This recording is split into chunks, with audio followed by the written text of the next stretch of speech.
Hi kids, today we want to talk about grammar. I really like to write, so I need to have good grammar. Let's begin. Alright kids, let's do 12 verb tenses, Book A. Okay, today we want to talk about the future perfect tense. There are two kinds of future perfect tense. The easiest and used most often is will have plus PP. Remember, PP is past participle. For example, eat, ate, eaten. Eaten is PP. The next one is be going to have plus PP. Remember, PP is past participle. So when you hear will have plus PP, that is future perfect. Be going to have plus PP, that is future perfect. Well, what is future perfect? Okay, let's read. Number one, shows something will happen before another action occurs in the future.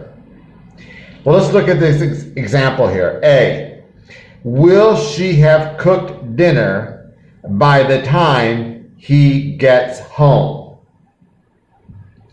Okay.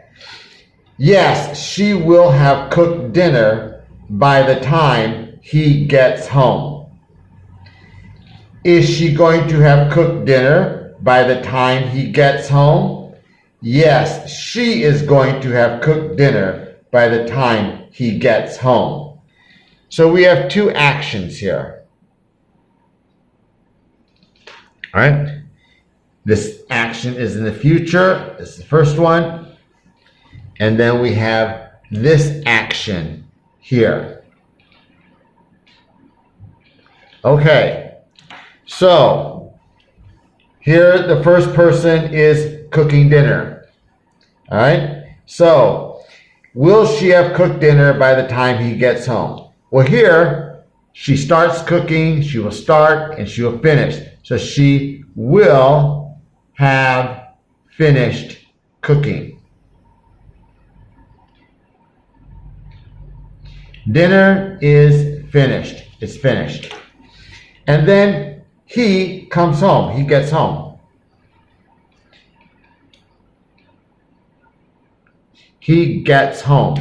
So when he gets home, the dinner is finished. It's already ready. So there are two things that are happening. So something will happen before another action occurs in the future. So before he gets home, this will be finished.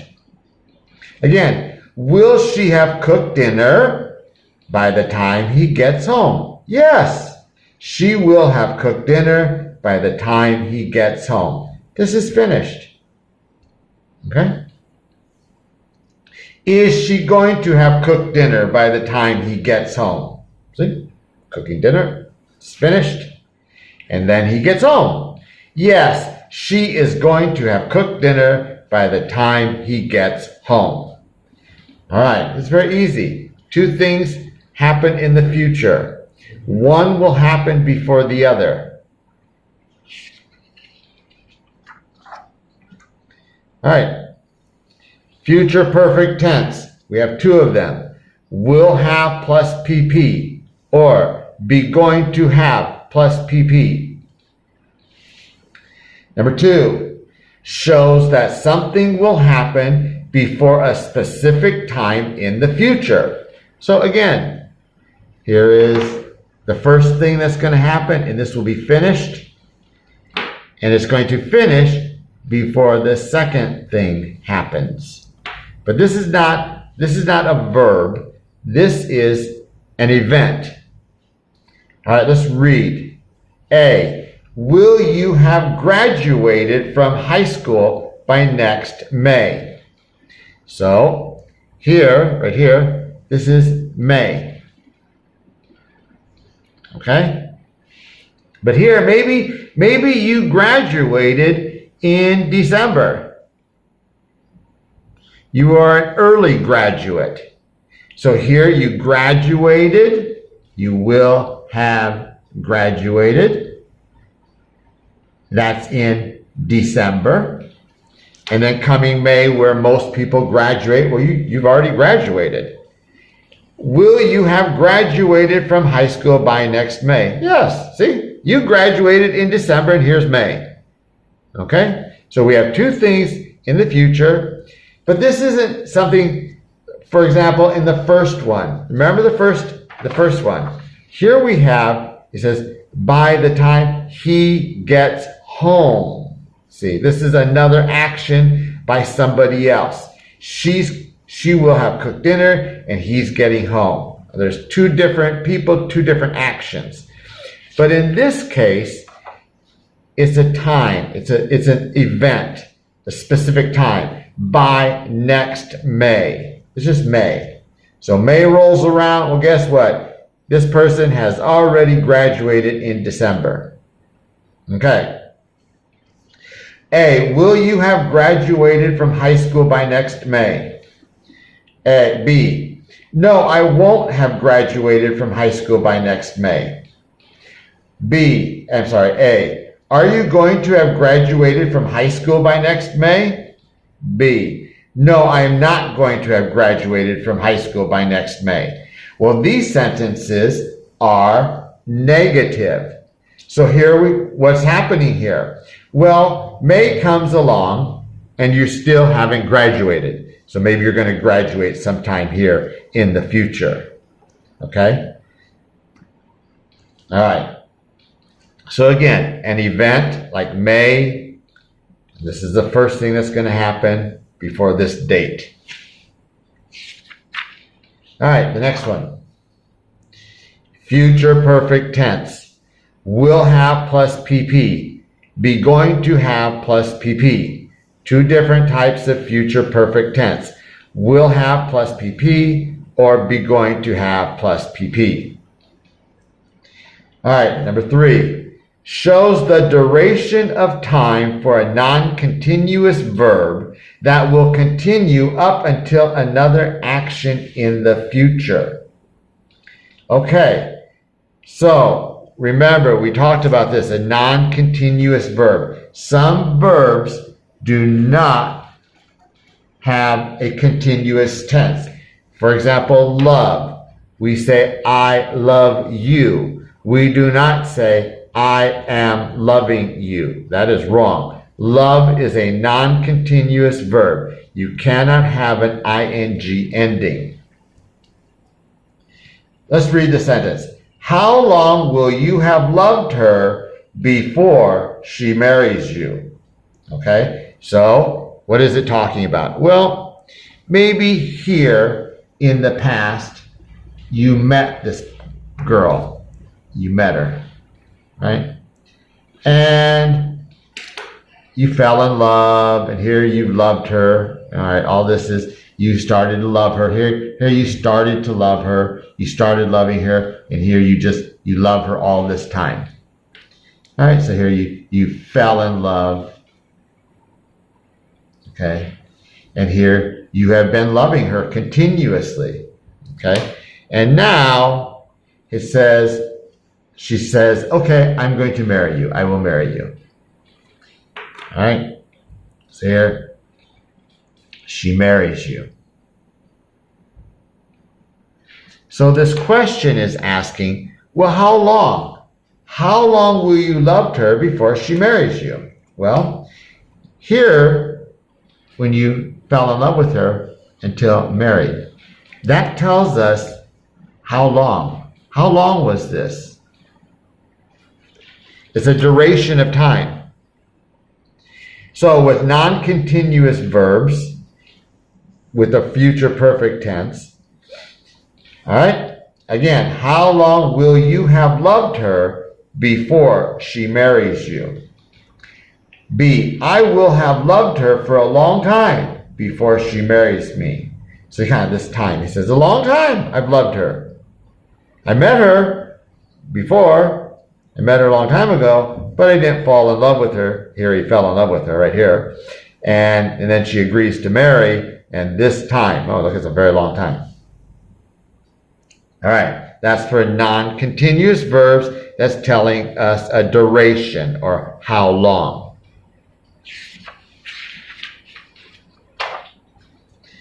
All right, another one, future perfect tense. Remember, two types, will have plus PP or be going to have plus PP. All right, we talked about these mixed verbs before. All right, a mixed verb. All right, your teacher at school will tell you study, live, teach. Those are mixed verbs. Because it's a mixed verb because we can use different tenses to say the same thing. That's why we call it a mixed verb.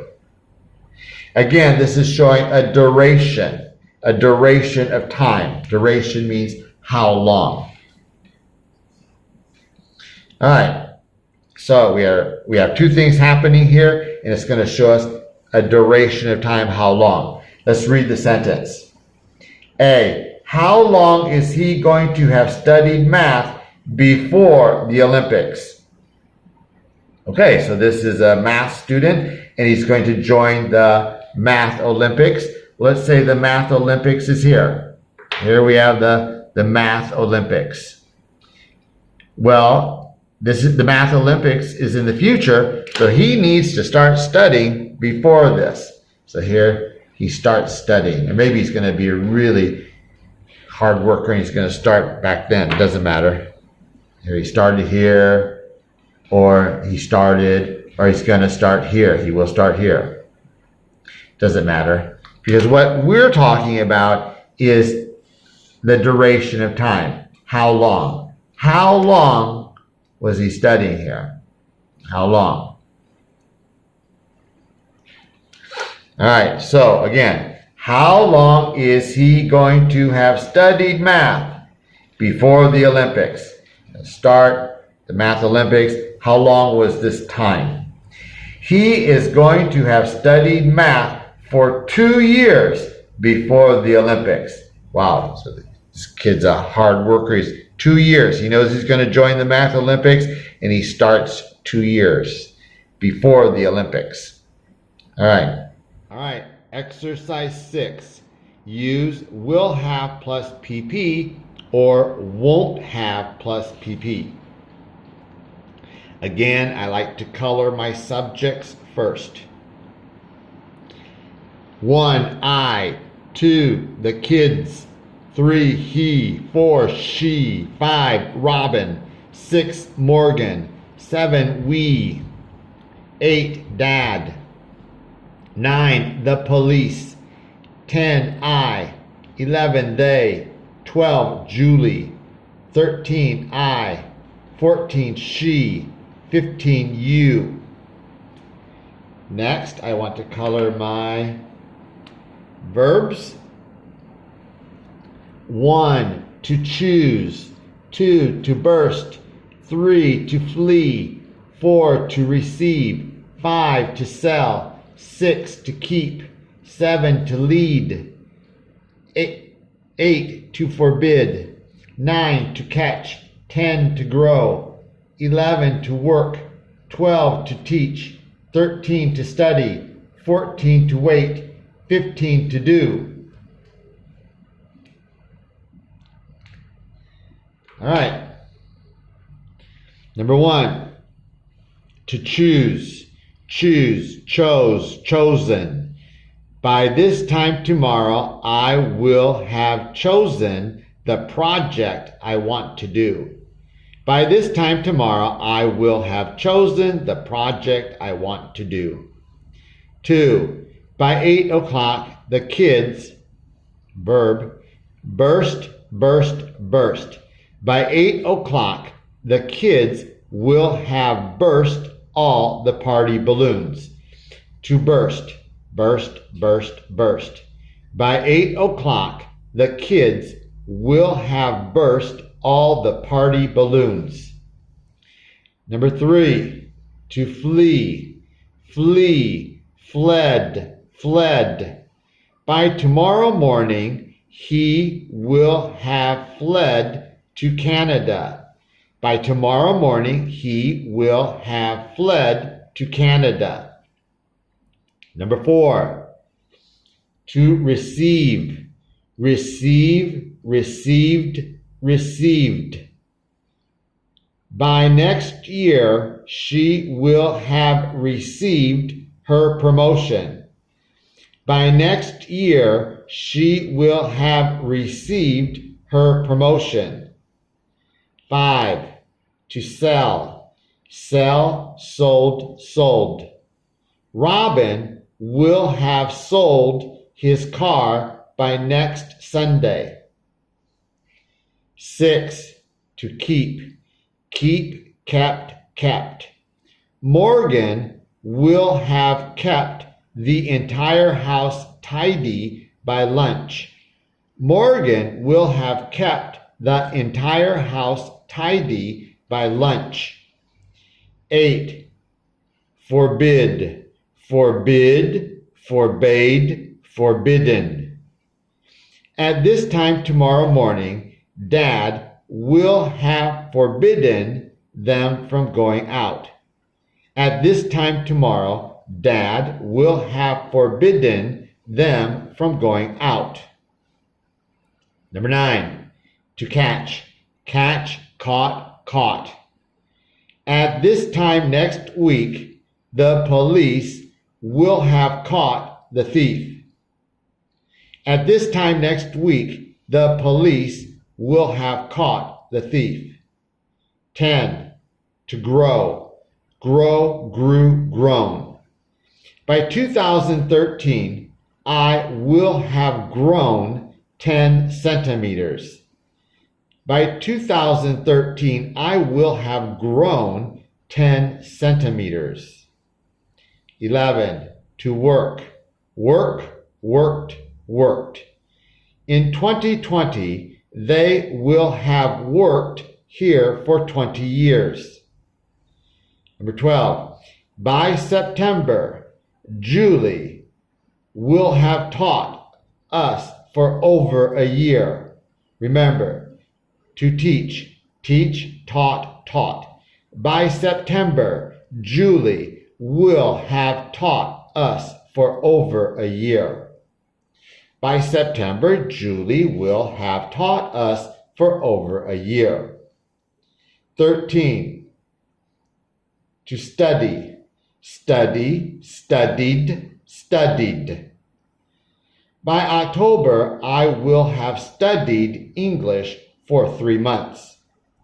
By October, I will have studied English for 3 months. 14, to wait. Wait, waited, waited. On Monday, she will have waited for 2 weeks. On Monday, she will have waited for 2 weeks. 15, to do. Do, did, done. Before Saturday, you will have done all of your homework. Before Saturday, you will have done all of your homework. Very easy. Okay, kids. Thank you for watching this video. Now I need you to do a big favor for me. I want you to like this video. And I want you to leave a comment for me. I want you to write, "Thank you, Mr. Radisha," and then leave your English name. Really appreciate it. Thanks.